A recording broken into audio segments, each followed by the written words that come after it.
أعوذ بالله من الشيطان الرجيم. بسم الله الرحمن الرحيم.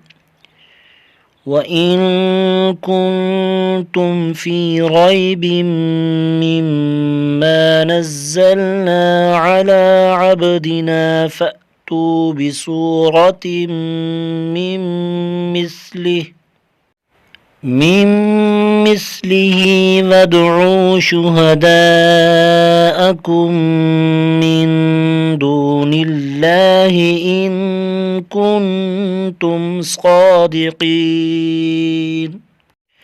فإن لم تفعلوا ولن تفعلوا فاتقوا النار التي وقودها الناس والحجارة أعدت للكافرين.